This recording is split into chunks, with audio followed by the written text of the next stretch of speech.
கிறிஸ்து இயேசுவில் அன்புக்குரிய சகோதரிகளே, சகோதரர்களே,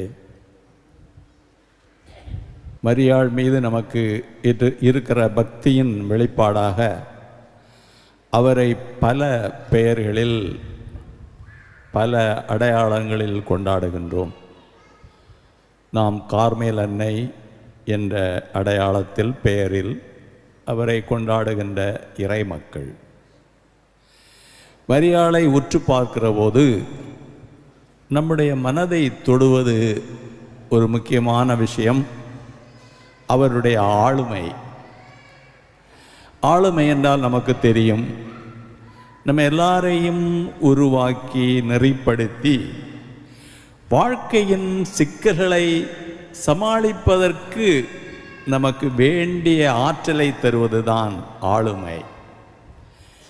எனவே நாம் நம்முடைய ஆளுமையை மரியாளை முன்னிறுத்தி அவருடைய ஆளுமையோடு ஒப்பிட்டு நம்முடைய ஆளுமையை அமைத்து கொண்டோம் என்றால் நிச்சயமாக அது முதிர்ச்சியான ஒரு ஆளுமையாக இருக்கும் என்பதில் சந்தேகமே இல்லை. மரியாளுடைய சிறப்பு என்னவென்றால், விசித்திரமான வாழ்வில் வருகின்ற ஏற்ற இறக்கங்கள், ஆச்சரியங்கள், அதிர்ச்சிகள் மத்தியிலே நாம் எவ்வாறு நடந்து கொள்ள வேண்டும், நம்மை நெறிப்படுத்த வேண்டும் என்பதற்கு மரியாள் சிறந்த அடையாளமாக இருக்கிறார். வாழ்க்கை என்பது அற்புதமானது, எல்லாருக்கும் தெரியும். நிறைய சுவைகள் இருக்கின்றன. உணவு உண்ணும்போது மகிழ்ச்சியாக இருக்கிறது. நல்ல இசை, அதை கேட்கிற போது நாம் ரசித்து மகிழ்கிறோம். அன்பு செய்யப்படும் போது அது நமக்கு நிறைவை தருகிறது. இப்படியாக நாம் சொல்லிக்கொண்டே போகலாம். வாழ்க்கை என்பது மிகவும் கவர்ச்சியானது. அதே வேளையிலே இதே வாழ்க்கைதான் நமக்கு பலவிதமான அதிர்ச்சிகளையும் தரக்கூடியது, விசித்திரமானது. அதில் என்ன இருக்கிறது என்று நமக்கு தெரியாது. ஆகவே தான் வாழ்க்கையை பற்றி என்ன சொல்லுகிறோம் என்றால் அது ஒரு புதிர். வாழ்க்கை என்பது ஒரு மறைபொருள், மறைந்திருக்கின்ற ஒரு காரியம். என்ன எப்பொழுது வெளிப்படும் என்று நமக்கு தெரியாது. தெரிந்திருந்தால் அதை நாம் நல்ல முறையிலே சமாளித்து விடலாம். ஆனால் எதிர்பாராத வேளையில் எதிர்பாராத காரியங்கள் நடக்கின்றன. நேற்றைய தினத்தில் உலகம் முழுவதும் ஒரு பெரிய அதிர்ச்சி. மைக்ரோசாஃப்ட் மென்பொருள் செயல் இழந்து விட்டதால் உலகளவிலே சுமார் 1400 விமான யாத்திரைகள் நிறுத்தப்பட்டனவாம். அதிலே திட்டமிட்டு பல காரியங்களை செய்ய வேண்டும் என்று நினைத்த எல்லாருமே பாதிக்கப்பட்டிருப்பார்கள். அவர்களுக்கு தெரியாது இப்படி ஒரு காரியம் நடக்கப் போகிறது என்று. இப்படியாக நாம் முழுமையாக திட்டமிட முடியாமல் நம்மை கடந்து நம்முடைய கட்டுப்பாட்டுக்கு மிஞ்சி இருப்பதுதான் வாழ்க்கை. இதை நம்முடைய இந்து சகோதரர்கள் என்ன சொல்வார்கள் என்றால், இது கடவுளுடைய திருவிளையாடல். கடவுள் இந்த உலகத்தை, வாழ்க்கையை ஒரு விளையாட்டாக பார்க்கிறார், எப்படியெல்லாமோ பார்க்கிறார் என்ற ஒரு காரியத்தை அவர்கள் சொல்லுகிற போது எதை சுட்டி காட்டுகிறார்கள் என்றால், வாழ்க்கை என்பது விசித்திரமானது, நம்முடைய கட்டுப்பாட்டிற்கு அப்பாற்பட்டது. இப்படிப்பட்ட விசித்திரமான வாழ்வில் நாம் அதை எவ்வாறு கையாள வேண்டும், அதை எவ்வாறு நாம் சமாளிக்க முடியும் என்பதை மரியாளை பார்க்கிற போது அதை ஓரளவுக்கு புரிந்து கொள்ள முடியும். மரியாளுடைய வாழ்க்கையை உற்று பார்ப்போம். இப்பொழுது ஒரு வாசகத்தை வாசிக்க கேட்டோம். மரியாளுக்கு அந்த செய்தி வந்தபோது சுமார் 16 வயது இருக்கலாம் என்று சொல்லுகிறார்கள். இளம் பருவம். அப்பொழுதுதான் விளையாடி ஏதோ ஒரு திருமணம் செய்ய வேண்டும் என்று மன ஒப்பந்தம் செய்து இருக்கிற ஒரு நிலையில் அவர் ஒரு முதிர்ச்சியான வளர்ந்த ஒரு பெண் என்று சொல்ல முடியாது. ஆனால் அவரிடத்தில் நிறைய ஞானம் இருந்திருக்கிறது என்பதை அவர் கையாண்ட முறையிலிருந்து நாம் புரிந்து கொள்ள முடிகிறது. திடீரென்று ஒரு இளம் பெண்ணிடத்தில் நீர் தாயாக போகிறீர் என்று சொன்னால் எவ்வளவு பெரிய அதிர்ச்சியாக இருக்கும். அது எப்படி முடியும்? என்ன வல்லுறவு செய்ய போகிறார்களா? பயமாக இருக்கு. என்ன, நான் இப்பொழுது ஒரு தாயாக போகிறேன் என்றால் அதுக்கு சாத்தியக்கூறு இல்லையே அப்படி என்று அதிர்ச்சி அடைவார்கள். மரியாளுக்கும் அப்படிப்பட்ட ஒரு அதிர்ச்சி ஏற்பட்டது. ஆனால் மரியாளிடத்திலே ஒரு நல்ல முதிர்ச்சி இருந்ததை பார்க்க முடிகிறது. அவருடைய பெற்றோர் அவரை நிறைய பேச, கேள்விகள் கேட்க அனுமதித்திருக்க வேண்டும். எனவே வானதூதர் அவர் சொன்னபோதும் உடனடியாக பயந்து நடுங்கி அவர் மயங்கி விழுந்து விடவில்லை. அவரை உற்று பார்த்து, சரிப்பா, இது எப்படி நடக்கும்? இது சாத்தியம் இல்லையே அப்படி என்று, இது என்ன, அதனுடைய பின்னால் இருக்கிற சூட்சமம் என்ன, இதனுடைய ரகசியம் என்ன, இது எப்படி இருக்கும் என்று ஒரு கேள்வியை கேட்கிறார். அப்பொழுதுதான் அவருக்கு பதில் கிடைக்கிறது. இது கடவுளுடைய செயல். நான் நினைக்கிறேன் அவருக்கு ஞானம் எப்படியோ கிடைத்திருக்கிறது. இந்த கடவுள் நாம் நினைப்பது போல செயல்படக்கூடியவர் அல்ல. கடவுளை பற்றி இந்து சகோதரர்கள் அவர் திருவிளையாடல் செய்கிறார் என்றால், நிறைய ஞானிகள் என்ன சொல்கிறார்கள் என்றால், கடவுள் நேராக எழுதுவதில்லை, அவர் குழப்பி எழுதுகிறார். அவருடைய பாணியே வித்தியாசமானது, நேரே காரியங்களை அணுகுவதில்லை. இந்த கடவுளுடைய காரியத்தை பொறுத்த மட்டில் கடவுள் அதை செய்கிறார் என்றால் அது நல்லதாகத்தான் இருக்கும். ஆனால் அதில் ஏற்ற இறக்கம் இருக்கும், எல்லாமே நல்லதாக முடியும். இந்த ஒரு ஞானம் மரியாளுக்கு இருந்ததால் தூதர் அவரிடத்திலே சொல்கிறார், இது கடவுளால் ஆக போகிறது என்றால் உடனடியாக அவர் செய்த சிறந்த காரியம், தன்னையே கையளித்தார்.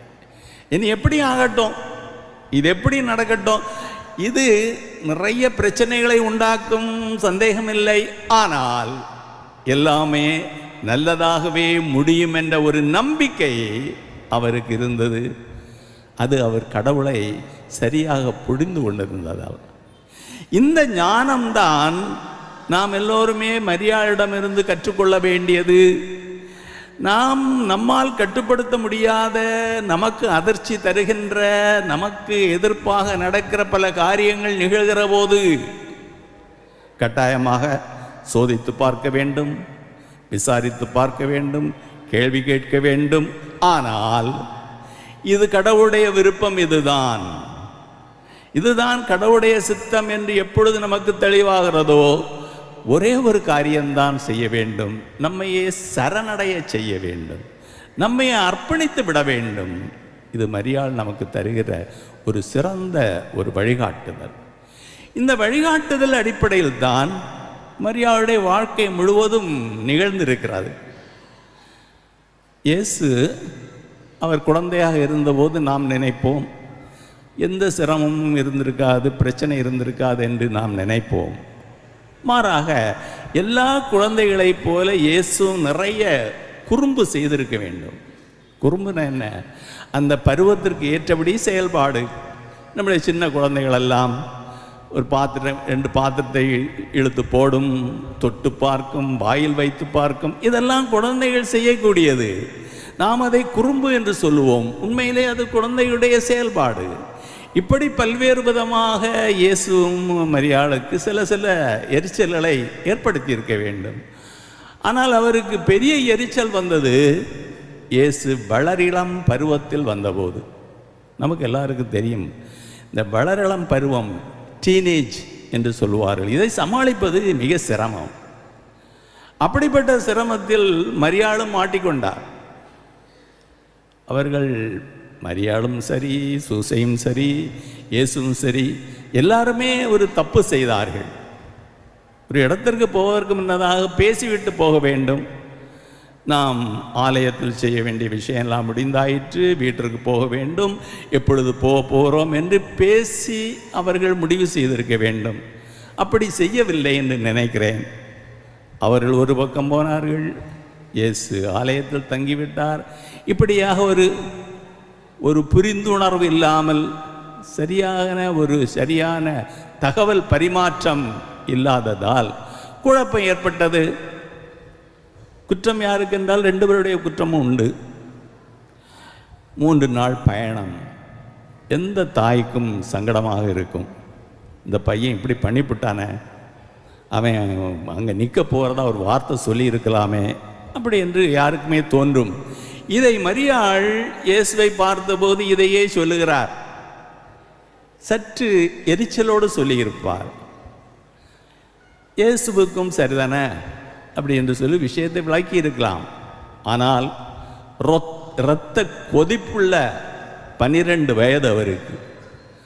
அதனால் அவர் எளிதாக பதில் சொல்லுவதற்கு பதிலாக, உங்களுக்கு தெரியாதா, நான் இதெல்லாம் பார்த்துக்கிட்டேன்னு தெரியாதா என்று எடுத்தறிந்து பேசுவது போல பேசுகிறார். எடுத்தறிந்து தான் பேசினார். மரியாளால் அதை கிரகித்து கொள்ள முடியவில்லை, உட்கொள்ள முடியவில்லை. மரியாள் என்ன செய்தார் என்று பார்க்கிறோம். எல்லாவற்றையும் மனதில் வைத்து தியானித்தார். என்னடா நடக்குது, இந்த குழந்தை எப்படி வளரப்போகிறது, என்ன ஆகிறது, எனக்கு என்ன எல்லாம் காத்திருக்கிறது என்று அறியாமலே அவர் இவ்வாறு சிரமப்படுகிறார். இவ்வாறு அவர் தன்னுடைய வாழ்க்கையை சந்தித்த போது அந்த பகுதியிலே சொல்வது போல எல்லாவற்றையும் மனதில் வைத்து அமைதியாக இருந்தார். அமைதியாக இருந்தார் என்றால் சரி, எல்லாம் நல்லதாகத்தான் இருக்கும், கடவுளுடைய பாதை இது என்றால் இது கடவுளுடைய பாதை என்று தெரிகிறது, எல்லாமே நல்லா இருக்கும் என்ற ஒரு நம்பிக்கையோடு மரியாள் பயணித்தாள். அன்பார்ந்தவர்களே, நம்முடைய வாழ்க்கையும் நாம் நினைப்பது போல எளிதானதல்ல. நிறைய ஏமாற்றங்கள், சந்தோஷங்கள் எல்லாம் நிறைந்தது. நாம் இதில் இன்றைய உலகில் திரு அவை என்ற வத்திக்கான் சங்க ஏடு சொல்லுகிறது, இதெல்லாமே காலத்தின் குறிகள், காலத்தின் நிகழ்வுகள். காலத்தின் நிகழ்வுகள் நமக்கு விரும்புபவையாக இருக்கலாம், நாம் விரும்பாதவையாக இருக்கலாம். எப்படி இருந்தாலும் சரி, காலத்தின் குறிகளை, அறிகுறிகளை துளாவி அறிந்து அதை ஆய்வு செய்து இதில் நற்செய்தி என்ன இருக்கிறது, கடவுளுடைய விருப்பம் என்ன இருக்கிறது, கடவுள் இதிலிருந்து என்ன எதிர்பார்க்கிறார் என்ற ஒரு தேடலில் ஈடுபட வேண்டும் என்று 2ஆம் வத்திக்கான் சங்கம் சொல்லுகிறது. அதைத்தான் மரியாளும் நமக்கு கற்றுத்தருகிறார். வாழ்க்கையை என்ன நிகழ்ந்தாலும் சரி, நம்பிக்கையோடு அணுக வேண்டும். அது கடவுளுடைய விருப்பம் என்ன என்பதை தெரிந்து கொண்டு அதன்படியே சென்றோம் என்றால் வாழ்க்கை எல்லாமே மகிழ்ச்சியாக இருக்கும், நிறைவாக இருக்கும், நமக்கு மொத்தமான ஒரு சந்தோஷத்தை தருவதாக இருக்கும் என்று மரியாள் கற்றுத்தருகிறார். அவர் தருகிற பாடத்தை உள்வாங்கி அதன் அடிப்படையில் நம்முடைய வாழ்வை சுவாரஸ்யமானதாக, மகிழ்ச்சியானதாக மாற்றிக்கொள்வோம்.